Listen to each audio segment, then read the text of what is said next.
Deep in a remote mountain range, far beyond where asphalt roads end and only twisting dirt paths remain, there was a forgotten village, one that didn't exist on any map.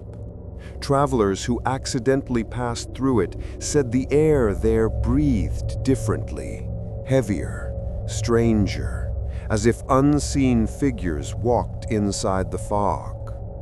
At the entrance of the village stood an old cabin, its wood blackened, its walls warped, and its door always half open, as if inviting and warning at the same time. Brian, a young outdoor enthusiast, had lost his way while returning from a camping trip. The sky was a lifeless gray, the sun buried behind a thick blanket of clouds, and the fog danced between the trees like it was searching for fresh prey. His GPS kept losing signal, and every new path dragged him deeper into the forest.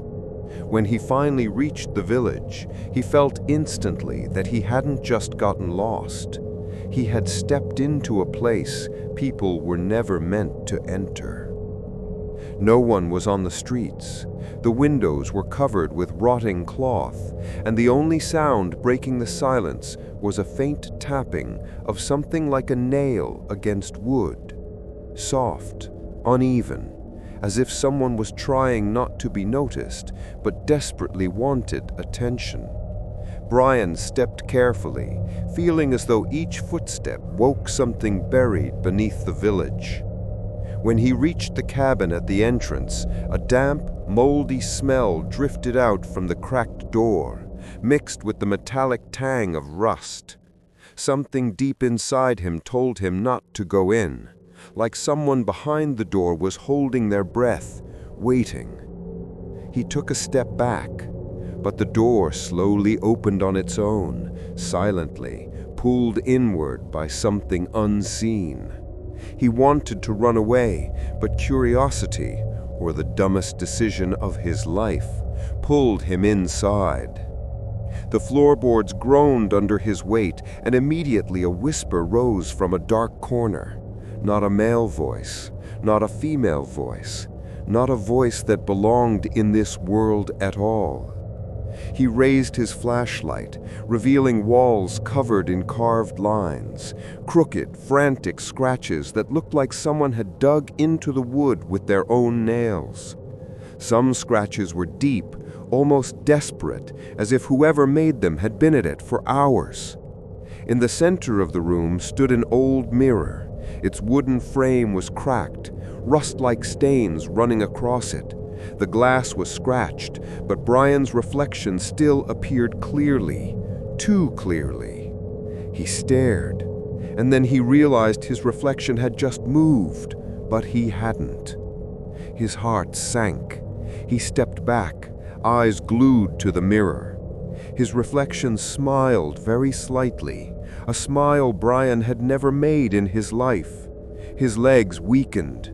He lifted the flashlight toward the glass. The reflection's eyes shifted, looking at something behind him in the darkness. Brian froze. He didn't dare turn around. Slowly, he moved the beam of light backward. Nothing. When he looked back at the mirror, his reflection had tilted its head, and a muffled whisper seeped out from the glass. "You're too late. They've woken up."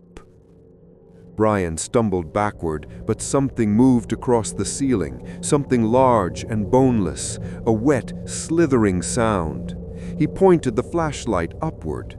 For a split second, he saw something that should not exist. A human-shaped creature, limbs bent at impossible angles, clinging to the ceiling like an insect. Its skin hung loose over its bones, soaked and wrinkled, and its mouth, its entire face seemed to stretch open like a horrifying, silent scream. The thing twitched violently, letting out broken sounds, like someone trying to speak through a jaw wired shut. Brian dropped the flashlight and ran. Behind him, he heard the creature fall from the ceiling, followed by its chaotic, unnatural footsteps, several feet slapping the floor at the same time. He burst out of the cabin and sprinted down the empty road, but the fog had thickened to the point that he could barely see a few feet ahead. Every second, the footsteps grew closer. Shapes shifted in the mist, sometimes visible for a heartbeat, then gone. Sometimes a muffled laugh.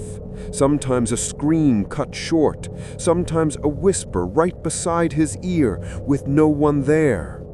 He reached the first house he saw and threw the door shut behind him. When he turned on the dim lamp inside, his breath caught in his throat. The walls were covered in scratches, just like the cabin, but some of these scratches were fresh, wood splinters still scattered below them. Someone had been carving them recently, maybe moments ago. In the silence of the house, a faint tapping came from the window, like a nail gently touching the glass. Then the tapping came from the second window, then the third, then the door, one by one. Soft first, then louder, then scraping, all around him, as if dozens of things were trying to get in. From behind the door came a slow, drawn-out voice. "Open. We saw you. You can't leave. You're one of us now." Brian braced the door. A scream erupted behind him. There was a mirror on the wall. His reflection was no longer in sync with him. It was standing at the doorway of the room, smiling. A wide, fixed smile that didn't belong on a living face. And though its lips didn't move, its voice echoed through the room. "You shouldn't have entered the village. Now you can't leave." The lights flickered. The scratching became furious, and the last thing Brian saw before darkness swallowed the room was his reflection lowering its head, extending an arm, and slowly crawling out of the mirror. No one ever saw Brian after that night, but travelers lost in the mountains sometimes swear they see a man wandering through the fog, a hunched figure holding a small mirror in his hand, smiling at it, a smile that lingers in the glass a moment longer than it should.